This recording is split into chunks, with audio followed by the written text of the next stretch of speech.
Hello everyone, welcome back to my channel. আমি নন্দিনী চলে এসেছি তোমাদের সঙ্গে নতুন একটা ভিডিও শেয়ার করতে। যদিও নতুন না, এটা পুরনো, তো তোমরা আগে দেখেছো ভিডিওগুলোতে। তো আমি এখানে একসঙ্গে একদিনে 6 জনের নাক ফুটো করেছি। তো আজকে তোমাদের সঙ্গে সেই 6 জনের ভিডিও একটাতে আপলোড করছি। তো তোমরা আমাকে কমেন্টে বলবে কার নাক ফুটোটা বেশি ভালো হয়েছে, তোমাদের বেশি ভালো লেগেছে। তো আমাকে একটা কথা বলে রেখে, আমাকে অনেকে বলেছে আমি নাকি ডাকাত। তো আমি কি ডাকাত? তো যাই হোক, ভালো লাগলো, আবার খারাপও লেগেছে কথাটা শুনে। তো এই যে দেখতে পাচ্ছ হচ্ছে আমার মেজো মামি, আমার নিজের মেজো মামি আর কি। মেজো মামি নাক ফুটো করে দিয়েছি। তারপরে আস্তে আস্তে দেখতে পারবে ওদেরগুলো পরপর সাজিয়েছি। তো তোমাদেরকে এই ভিডিওটা আপলোড করছি। তোমরা আবার কেউ বলো না যে একই ভিডিও বারবার আপলোড করছে। তো এটা আমার আপলোড করার একটাই উদ্দেশ্য, আমাকে কেউ একজন ডাকাত বলেছিল, আর একটা জানি কি কমেন্ট করেছে ভুলে গেছি। তো সে যাই হোক, তো এই জন্য ভিডিওটা আপলোড করলাম একসঙ্গে সবটা। তো আমি একদিনে 6 জনের নাক কখনো ফুটো করিনি। তো এটা আমার ফার্স্ট টাইম একদিনে 6 জনের নাক ফুটো করলাম। আর একজন আমাকে কমেন্টে বলেছিল যে কতজনের, তো অনেকজনেরই আমি নাক ফুটো করেছি, কতজন এটা আমার ঠিক মনে নেই। তো যাই হোক, এটা হচ্ছে নেক্সট 2 নম্বর এ হচ্ছে আমার মার যে খুড়তো ভাইয়ের ছেলের মেয়ে, আমার হচ্ছে বোন হয়, মামাতো বোন। তো যাই হোক, তো এই যে এই নাকটা ফুটো করে আমার ভীষণ ভালো লেগেছে, কেন কি এই নাকটা খুবই নরম ছিল, সফট। তো এই নাক ফুটো করে খুব ভালো লেগেছে আমার। তো তোমরা দেখে রাখো কারটা বেশি ভালো লেগেছে, আমাকে কিন্তু কমেন্টে অবশ্যই জানাবে। আর আমার ভীষণ ভালো লাগবে তো তোমরা যদি জানাও আর আমাকে সাপোর্ট করো। তো এটাই তোমাদের কাছে আশা রাখছি, এভাবে যেন আমি এগোতে পারি। তোমরা একটু আমাকে সবাই আশীর্বাদ করো, ভালোবাসা দিও, ব্যাস এইটুকুই তোমাদের কাছে আমার চাওয়া পাওয়া। তো দেখো এর নাক ফুটোটা হয়ে গেল। তো কী বলো তো, আমি অ্যাকচুয়ালি মামাবাড়ি গেছিলাম, তো আমি নাক ফুটোর উদ্দেশ্যে যাইনি। তো আমি মামাবাড়িতে গিয়েছিলাম কি বলো তো, আমার মামাতো ভাইয়ের জন্মদিন ছিল সেই উপলক্ষে। তো যাওয়ার কথাও ছিল না, আমার হাজব্যান্ডের এমনি চাপ ছিল, প্রেশার ছিল ওই দিন আর কি কাজের। তো ও বলেছিল যে আমি যেতে পারবো না, তাড়াতাড়ি যদি আসি তারপরে যাব। তারপরে ও তো রীতিমতো তাড়াতাড়ি চলে এসছে, তো তাই জন্য যাওয়া হয়েছিল। তারপরে গিয়েছি, তারপরে মামিকে বললাম তুমি নাক ফুটো করে, তো মামি বললো হ্যাঁ করবো। তারপরে এমন করতে করতে ওদের আমার মামা বাড়িটা কী বলো তো অনেক বড়। হ্যাঁ, একসঙ্গে আমার মামার যে কাকা জেঠু আছে না, ওরা সবাই এক বাড়িতেই থাকে, আলাদা আলাদা উঠোন আর কি। তো এই জন্য অনেক লোক, তো অনেক লোকজন, তো ওরাও বলেছে করবে।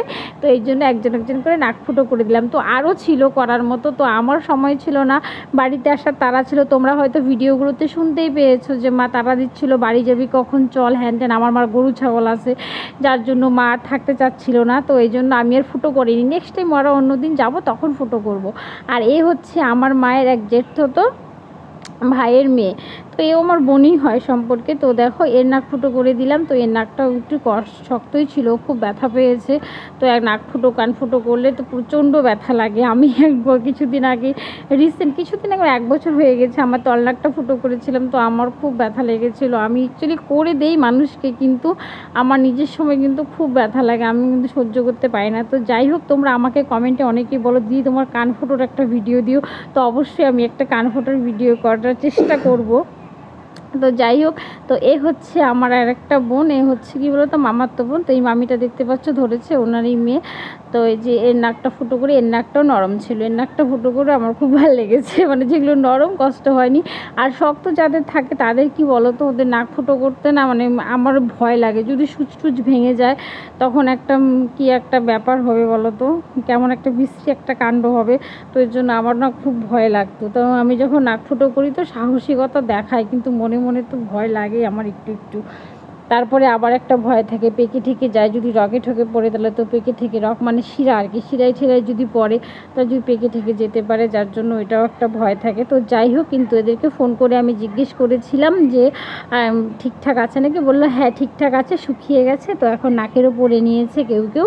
আমি বললাম বাহ, যাকতে ভালো লাগলো, শুনেও ভালো লাগে না একটু খারাপ ঘাটা হয়ে গেলে পরে শুনতেও তো নিজেরই খারাপ লাগে, কষ্ট লাগে না।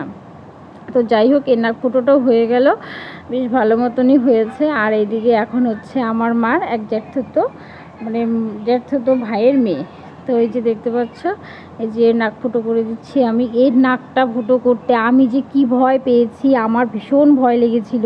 কেন কি বলো তো, এই যে বাচ্চা মেয়ে ছোট্ট, কিন্তু এর নাকটা খুব শক্ত ছিল, মানে খুব খুব আমার লাইফে ফার্স্ট টাইম আমি এমন নাক ফুটো মানে করেছি যে এত শক্ত। সত্যি বলছি, আমার সুচটা বেঁকে গিয়েছিলো জানো, আরেকটু হলে ভেঙে যেত। আমি তো শুধু ভগবানকে ডাকছিলাম যে কিছু যেন না হয়, ওর নাক সুচটা যেন নাকে না ভেঙে যায়, তাহলে কি হতো আমি ওটাই ভাবছিলাম। তো যাই হোক, তো নাক ফুটো দেখো করা হয়ে গেল, এরও ভালো মতনই করে ফেললাম। তো এর আগে নাক ফুটো করা ছিল, কিন্তু পার্লারে করেছিল, তারপরে না ঘা হয়ে গিয়েছিল, পরে ফুটোটা বন্ধ করে দিয়েছি। ছোট মানুষ না, সহ্য করতে পারেনি, তো আমি ওই জায়গাতে করিনি, ওই বলেছিল ওই জায়গাতেই করতে, তারপর পাশে একটু করে দিয়েছি। ওই এক জায়গাতে ঘা হয়েছে, এখন আবার ওই জায়গাতে করব, কেমন একটা লাগবে না, তো যার জন্য আমি তার পাশেই করে দিয়েছি। তো দেখো এরও হয়ে গেল, মিষ্টি একটা মেয়ে। তোমরা কিন্তু কমেন্টে জানাতে ভুলো না কারটা বেশি ভালো লেগেছে।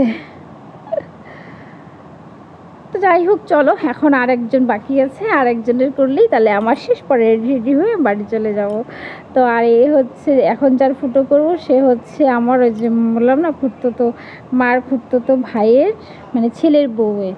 তো এরও রিসেন্ট বিয়ে হয়েছে, রিসেন্ট মানে কিছুদিন, তাও 1 বছর খানিক হবে।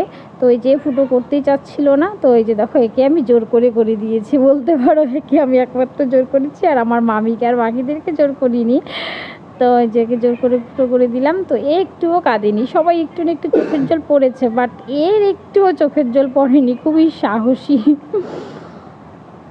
তো যাই হোক, দেখো এই নাক ফুটোটা হয়ে গেল। এই নাকটা অনেকটা নরম ছিল। আর তল নাক কী বলো তো, তল নাকে বেশি একটা ব্যথা লাগে না, ওপর নাকে প্রচণ্ড ব্যথা লাগে। আর আমার মামি তো ওখানে খুব ব্যাপারটা এনজয় করছিল আর খুব হাসছিল। আর সত্যি কথা বলতে কি, ব্যাপারটা আমিও খুব এনজয় করি, যখন নাক ফুটো করে দিই আমার ভীষণ ভালো লাগে। তো চলো এই আর কি বলবো। তো তোমাদের ভিডিওটা কেমন লাগলো অবশ্যই আমাকে কমেন্টে জানিও, আর কমেন্টে জানাতে কিন্তু ভুলো না কারটা বেশি ভালো লেগেছে। আর তোমরা কিন্তু কেউ বলো না একই ভিডিও বারবার পোস্ট করে, তো কেন করলাম তোমাদেরকে তো সব কথাই বললাম, আর অনেকের প্রশ্নের উত্তরও হয়তো দিয়ে দিয়েছি এই ভিডিওতে। আশা করি তোমাদের আর কারো কিছু জানার থাকলে অবশ্যই আমাকে কমেন্টে বলতে পারো, আমি অবশ্যই তোমাদেরকে রিপ্লাই দিয়ে দিব। তো চলো আজকের মতো ভিডিওটি এখানেই শেষ করছি, আর নেক্সট কোনো দিন এবার আমি কান ফুটো করবো, সেই ভিডিও তোমাদের সঙ্গে আপলোড করব। তো সেই কান ফুটো করে দেওয়ার একটা লোক খুঁজি। তো আমার হাজব্যান্ডকে বললাম চলো তুমি আমার কানটা ফুটো করে দিও, তাহলে একটা ভিডিও হয়ে যায়। বলে কি ঠিক আছে, আমি তোমাকে দেখিয়ে দেবো, তুমি শুধু সুচটা ভরে দেবে। তো বললো ঠিক আছে, কোনো দিন ছুটির দিন তোমার কানটা ফুটো করে দেবো নি। তো চলো সেই ভিডিও নিয়ে খুব তাড়াতাড়ি আসবো, ততক্ষণের জন্য আমার চ্যানেলে নজর রাখো, আর ততক্ষণের জন্য চলো বাই, টাটা, দেখা হচ্ছে নেক্সট ভিডিওতে।